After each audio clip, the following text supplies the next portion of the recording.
तो ये syntax, subject verb agreement, subject verb concord क्या ये 8th पार्ट है, 8th क्लास है यानी 8वां पार्ट। इसमें हम लोग जानेंगे रूल नंबर 26 से।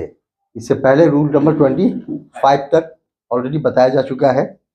अब जो जानेंगे वो कहाँ से, रूल नंबर 26। ठीक है, तो रूल नंबर 26 सिंटैक्स का, ये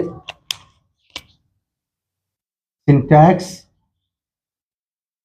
का पार्ट 8 है, सिंटैक्स का पार्ट 8 है। और रूल नंबर 26, रूल नंबर 26 क्या बताता है? रूल नंबर 26 बताता है कि अगर किसी सेंटेंस का सब्जेक्ट कोई इंडिफिनिट प्रोनाउन हो, कोई इंडिफिनिट प्रोनाउन हो, ठीक है, इंडिफिनिट प्रोनाउन में कौन कौन सा आएगा? जैसे everybody, somebody, anybody, nobody, everyone, someone, no one, anyone. ठीक है, यानी इंडिफिनिट प्रोनाउन में क्या आएगा? Everybody, somebody, nobody, anybody, everyone, someone, no one, anyone. ठीक है, अगर सेंटेंस का सब्जेक्ट इनमें से कोई इंडिफिनिट प्रोनाउन है तो एक बात यह है कि इसके साथ सिंगुलर वर्ब का यूज होगा, इसके साथ सिंगुलर वर्ब का यूज होगा। ठीक है, और दूसरी बात यह है कि इसके साथ हिज, हर जैसे सिंगुलर पॉसेसिव एडजेक्टिव लगेंगे। बात समझ आई? ठीक है, अभी क्लियर हो जाएगा सारी चीज। तीसरी बात, इसके साथ 3 रूल जुड़ा हुआ है। ये जो रूल नंबर 8 है, रूल नंबर 26 है, इसके साथ 3 रूल्स जुड़े हुए हैं। ठीक है, वो एक एक करके क्लियर कर देते हैं। ठीक है, तो अगर सब्जेक्ट कोई इंडिफिनिट क्या रहे, इंडिफिनिट एडजेक्टिव रहे, क्या रहे? Indefinite adjective. ठीक है, तो एक तो ये है कि उसके साथ सिंगुलर वर्ब का यूज होगा, उसके साथ सिंगुलर वर्ब का यूज होगा। एक रूल, यानी इसको ऐसा कह लें, रूल नंबर 26 का, रूल नंबर 26 का ये ए है, रूल नंबर 26 का ए रूल है, ए रूल। ठीक है, तो एक रूल ये है कि इंडिफिनिट एडजेक्टिव है, सॉरी इंडिफिनिट प्रोनाउन है, ये प्रोनाउन है, इंडिफिनिट प्रोनाउन है। ठीक है, तो उसके साथ क्या होगा? हमेशा सिंगुलर वर्ब का यूज किया जाएगा। ठीक है, जैसे एवरीबॉडी, एवरी, अच्छा इसमें कौन कौन सा आएगा वो बता देते हैं। इसमें कौन कौन सा इंडिफिनिट प्रोनाउन आएगा वो बता देते हैं। इसमें आएगा everybody, every body, somebody, somebody, anybody, anybody, nobody, nobody. ठीक है, और क्या आएगा? इसी पे सेट कर दीजिए एवरीवन, जहां पे बॉडी है वहां पे one, everyone, someone, someone, anyone, any one, और नो वन। ठीक है, तो इनको कहते हैं इंडिफिनिट प्रोनाउन, इंडिफिनिट प्रोनाउन। ठीक है, तो जब ये सब्जेक्ट हो, इसके साथ क्या होगा? सिंगुलर वर्ब का यूज किया जाएगा। जैसे एवरी, एग्जाम्पल के तौर पे everybody, every body has worked hard, everybody has worked हाँ, यहाँ पे एक सेकंड जाइए, यहाँ लगाया हैज, यहाँ लगाया हैव, ठीक है, तो कौन सा सही होगा? ये सही होगा और ये रॉन्ग होगा। बात समझ आ गई? इसी तरह से अगर यहां लिखा जाए कि somebody wants, somebody wants, और लिखा गया want, somebody wants या want to come here, ठीक है, तो इसमें कौन सा सही होगा? कौन सा सही होगा? want सही होगा, ये सही होगा, ये रॉन्ग होगा, ठीक है। इन सब के साथ सिंगुलर वर्ब का यूज किया जाता है। इसी तरह से जैसे एग्जांपल के तौर पे someone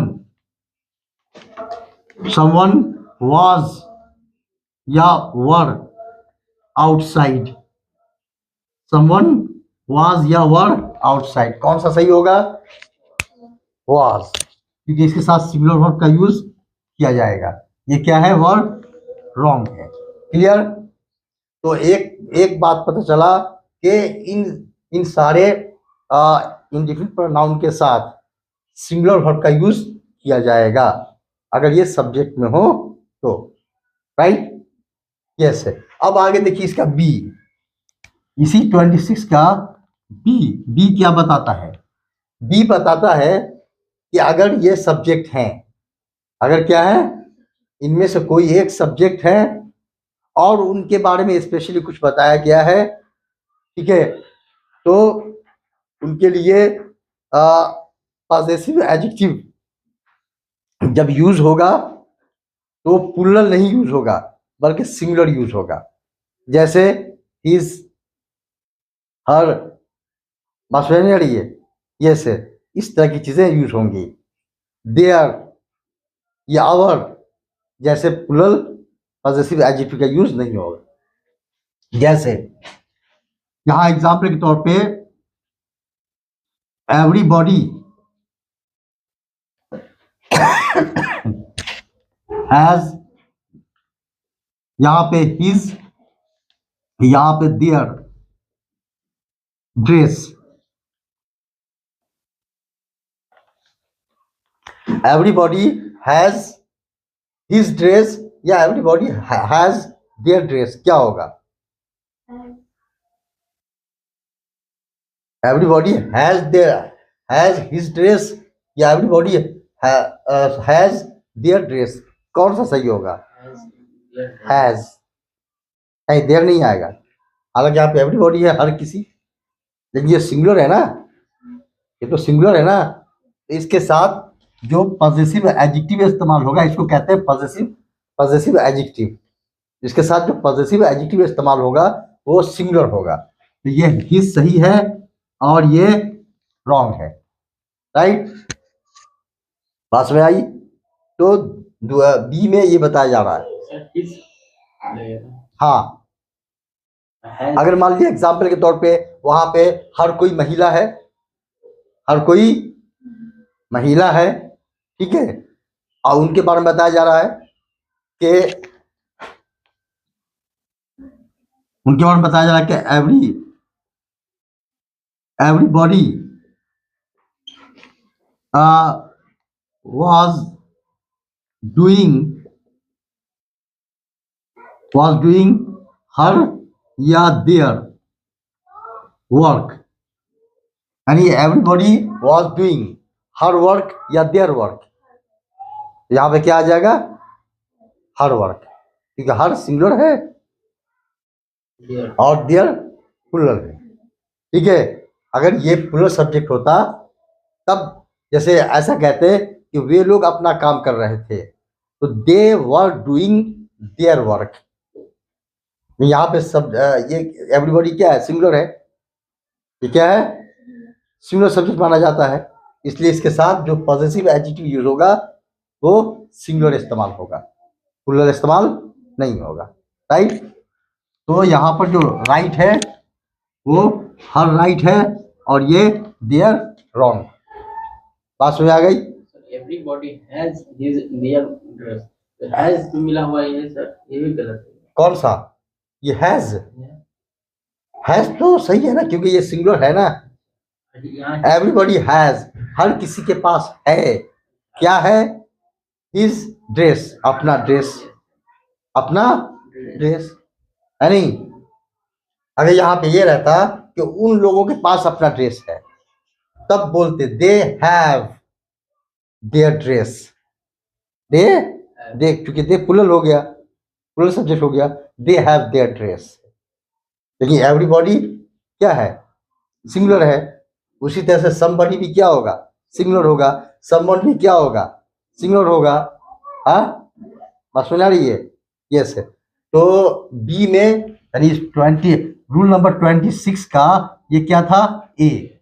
ये क्या था? बी। इसमें दो रूल आए, तीसरा रूल भी है इसके अंदर।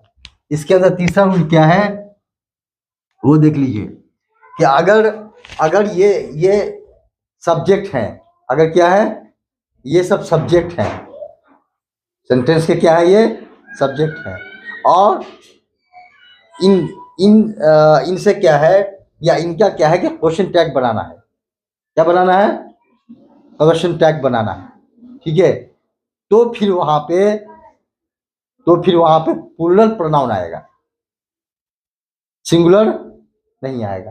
देख लीजिए, कंफ्यूजन इस तरह के रूल में कंफ्यूजन होता है बच्चों को अक्सर। यहाँ देखिए, जैसे एग्जाम्पल के तौर पे मान लिया ऐसा कहना है कि हर हर कोई काम करता है ना, मान लिया ऐसा बोलना है, हर कोई काम करता है ना। ठीक है, तो एवरीबॉडी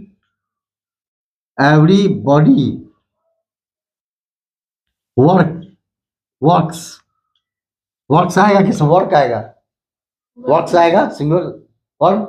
तो एवरीबॉडी वर्क से हर कोई काम करता है ना, ये जो क्वेश्चन टैग है ना, इसके लिए क्या करेंगे? कॉमा डालेंगे। ठीक है, और यहाँ पर प्लुरल वर्ब और प्लुरल प्रोनाउन का इस्तेमाल होगा। डोंट देयर, जस्ट रिवर्स है, जस्ट उल्टा रूल है। हाँ, यहाँ सिंगुलर इस्तेमाल हुआ, यहाँ सिंगुलर इस्तेमाल हुआ, लेकिन जब क्वेश्चन टैग की बारी आएगी उसको बनाने की, तो वहां पे प्लुरल वर्ब और प्लुरल प्रोनाउन का यूज किया जाएगा। तो एवरीबॉडी वर्क से डोंट दे, बात सुन आई नहीं आई? सेंटेंस में मतलब आधा वो हाँ हाँ हाँ, यस यस। क्वेश्चन टैग का कंसेप्ट क्लियर है? क्वेश्चन टैग किसको कहते हैं? टैग का मतलब क्या है? जुड़ा होना, यानी जुड़ा हुआ क्वेश्चन। ठीक है, बहुत सारे हिंदी सेंटेंसेस हम लोग बोलते हैं जिनके एंड में क्या बोलते हैं? ना। जैसे तुम्हारे पास पैसा है ना, तुम आ रहे हो ना, है नहीं, वो वहां बैठा था ना। ठीक है, वो लोग काम करते हैं ना। ये जो ना है इसे क्वेश्चन टैग कहते हैं, राइट? तो जब एवरीबॉडी मतलब जब इंडिफिनिट प्रोनाउन का क्वेश्चन टैग बनेगा, तो वहां पे प्लुरल वर्ब और प्लुरल प्रोनाउन का यूज किया जाएगा। ठीक है, अब बाकी जगह नॉर्मल जो रूल अभी बताया गया है, सिंगुलर वर्ब का यूज किया जाएगा और सिंगुलर पॉजेसिव एडजेक्टिव का यूज किया जाएगा। ये तो हुआ वर्ब ना, हैज वर्ब हो गया, वांट्स वर्ब हो गया, वाज वर्ब हो गया, लेकिन हिज वर्ब तो नहीं है। ये क्या है? पॉजेसिव एडजेक्टिव है, पॉजेसिव एडजेक्टिव है। ठीक है, ये हर क्या है? पॉजेसिव एडजेक्टिव है, राइट है। इसी तरह से जैसे somebody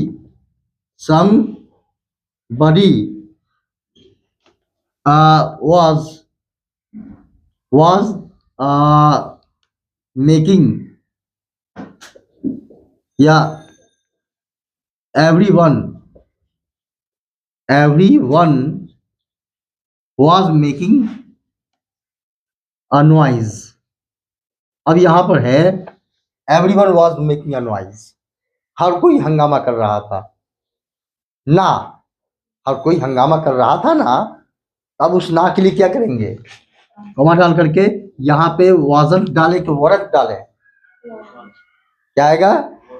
वरंट आएगा, वाजंट नहीं आएगा। ठीक है, तो वरंट वरंट, और यहां पर ही डाले या दे डाले, दे, है नहीं। बस इसी बात को समझना है।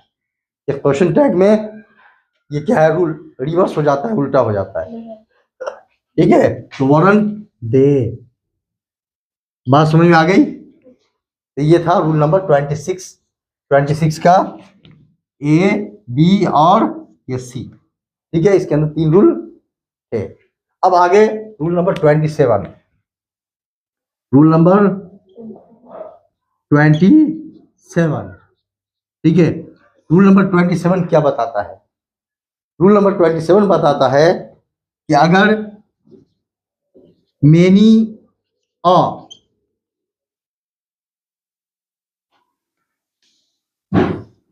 रूल नंबर 27 बताता है कि अगर मेनी अ या मेनी एन, मेनी अ या मेनी एन के बाद कोई singular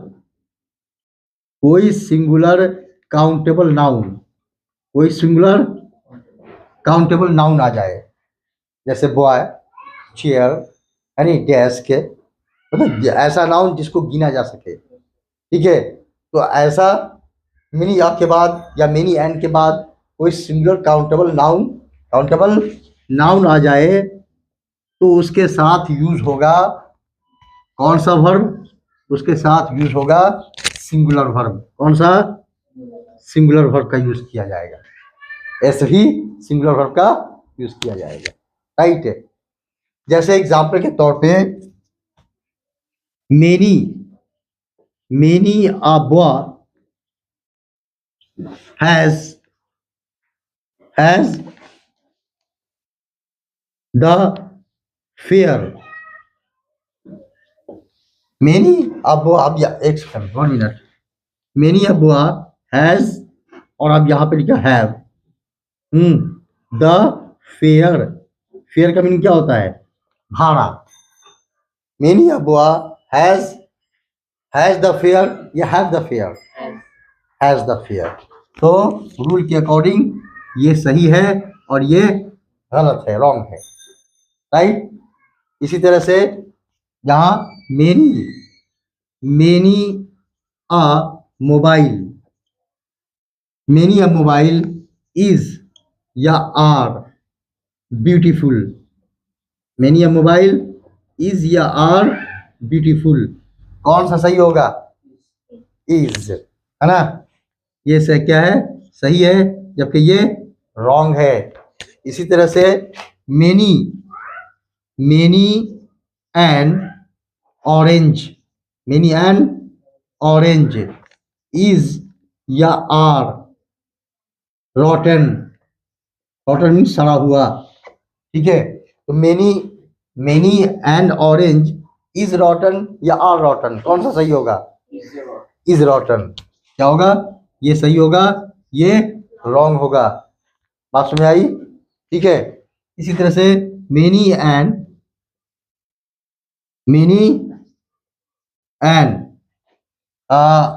S was, many and as was या were going, many and as was going या were going, was going, ये सही है, ये रॉन्ग है। बात समझ आ गई? रूल नंबर 27 में बताया गया कि मेनी अ के बाद या मेनी एन के बाद कोई सिंगुलर काउंटेबल नाउन आ जाए तो उसके साथ हमेशा सिंगुलर वर्ब का यूज किया जाएगा। Concept clear? और have you got any confusion left with you? हाँ, no confusion? Okay, note down this please.